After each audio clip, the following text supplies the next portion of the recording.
Inilah perayaan HUT Kota Makassar ke-415 tahun yang jatuh pada 9 November. Warga kompak mengenakan pakaian adat sebagai wujud rasa syukur atas usia Makassar saat ini. HUT Kota Makassar diperingati dan perayaannya dipusatkan di lapangan Karebosi. Tak ingin melewatkan momentum penuh makna tersebut, warga Jalan Pelita Raya 8, Kelurahan Buakana, Kota Makassar juga menggelar perayaan di lorong wisata, berkumpul dengan para tokoh masyarakat, dihadiri oleh perangkat kelurahan serta Dinas Pariwisata Kota Makassar. Tak ketinggalan kelompok wanita tani dan Dewan Lorong. Kabid Sarana dan Prasarana Kebudayaan Kota Makassar yang hadir dalam perayaan tersebut membacakan pidato serentak Wali Kota Makassar Muhammad Ramdan Pomanto. Kita harus menunjukkan bahwa Longwis adalah sel kota, sel dari seluruh aktivitas ekonomi, dan juga sel dari seluruh kegiatan sosial masyarakat kita.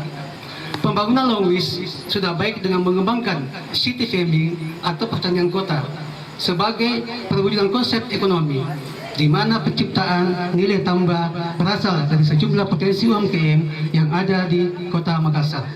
HUT Kota Makassar ke-415 tahun dalam sambutan tertulis Wali Kota dinyatakan bahwa lorong wisata menjadi perhatian untuk dikembangkan karena selain wujud dari optimalisasi peran warga lorong juga dapat berdampak ekonomi dengan lahirnya UMKM lorong. Kabid Sarana dan Prasarana Dinas Kebudayaan Kota Makassar, Anatsir Halid menjelaskan, jika pemerintah kota saat ini intens untuk mengembangkan potensi lorong, khususnya lorong wisata, agar bernilai ekonomi untuk meningkatkan taraf hidup masyarakat. Mudah-mudahan dengan angka yang 415 yang sudah begitu cukup lama, mudah-mudahan Makassar ke depannya tetap jauh tambah lebih baik. Untuk acara ini itu adalah pembacaan sejarah Kota Makassar, lalu sambutan wali kota yang akan dibacakan akan diwakili oleh pejabat yang ditunjuk oleh Pemkot Makassar.